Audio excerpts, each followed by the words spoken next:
Hello friends मोर चेनेलटिলৈ আপোনালোক সকলোকে স্বাগতম জনাইছো। আজি দুপৰীয়া সাজৰ কাৰণে মই বনাবলৈ লৈছো কচু দাইল konbilahi হৈতে। কাৰ কাৰ প্ৰিয় জনাবচোন আৰু এই দালিখন খাই মই বৰ ভাল পাওঁ।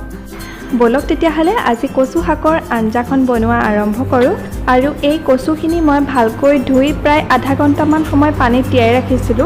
তাৰ পিছত কুকাৰ এটাত কচুখিনি এনেদৰে ভৰাই লৈছো। আপোনালোকে ইচ্ছা কৰিলে কাটিও দিব পাৰে। আৰু ইয়াতে মই দিছো এটা konbilahi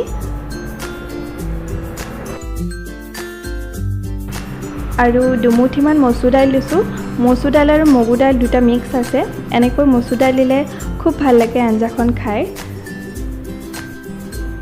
হালধি দি দিছো, নিমখ দিব সোৱাদ অনুসৰি। আৰু তাৰ পাছতে ইয়াতে দি দিছো পানী। পানী আপোনালোকে জোলখন যিমান ডাঠ বা পাতলকৈ খায় সেইটো অনুসৰি পানী দিব। এতিয়া কুকাৰটো বন্ধ কৰি 7টামান হুইচেল মাৰিব দিম।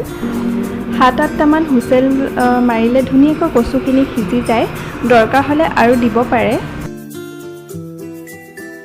কচুখিনি ভালকৈ সিজিলেই হ'ল। কুকাৰটো প্ৰেছাৰ যোৱাৰ পাছত এয়া খুলিছোঁ আৰু এয়া কচুখিনি ধুনীয়াকৈ সিজিছে চাওক। এতিয়া ঘুটনি এডালে ভালকৈ কচুখিনি ঘুটি ল'ম। এটা হাতে পুৰা ঘুটি দিছোঁ আৰু যিহেতু এটা হাতে মোবাইলটো ধৰি আছোঁ। এতিয়া কেৰাহী এখন গৰম কৰি মিঠাতেল দিছোঁ। এতিয়া মিঠাতেলখিনি গৰম হৈ আহিলত এটা শুকান জলকীয়া দিছোঁ আৰু এটা পিঁয়াজ কাটি দিছোঁ আৰু লগতে এটা কেঁচা জলকীয়াও দি দিছোঁ। আৰু এইখিনি অকণমান ভাজি ল'ম। পিঁয়াজৰ কালাৰটো অলপ চেঞ্জ হোৱালৈকে অকণমান ভাজি ল'ম।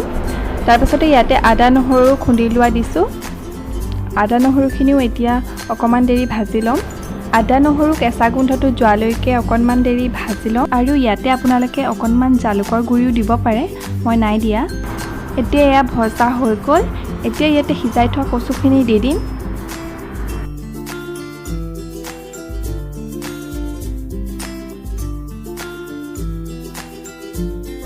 এতিয়া কচুখিনি ভালকৈ উতলিবলৈ দিম হাই ফ্লেমত। আৰু এয়া পুৰা বক বককৈ উতলি আছে আৰু অকণমান দেৰি উতলিবলৈ দিম। ইয়াতে মই ফ্ৰাই কৰি ৰখা মাছ কেইপিচ দি দিছোঁ। মাছ কেইপিচ মই ৰঙা কৰি ফ্ৰাই কৰা নাই, জাষ্ট অকণমান ভাজি পেলাই মই দি দিছোঁ, যিহেতু ইয়াত উতলোতে সিজি যাব। মাছ কেইপিচ দিয়াৰ পিছত আকৌ এবাৰ ঢাকি দিম 10 মিনিটমানৰ কাৰণে। প্ৰায় 10 মিনিটমানৰ পাছত মোৰ এয়া কচু শাকৰ আঞ্জা একদম ৰেডি হৈ গ'ল। আৰু এতিয়া মই এটা বাতিতে উলিয়াই লৈছোঁ।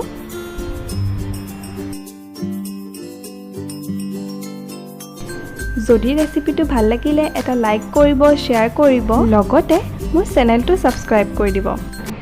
আজিলৈ আহিছোঁ, আকৌ এটা নতুন ভিডিঅ'ত লগ পাম। আৰু আপোনালোকে ভিডিঅ'টো চোৱাৰ বাবে বহুত বহুত ধন্যবাদ।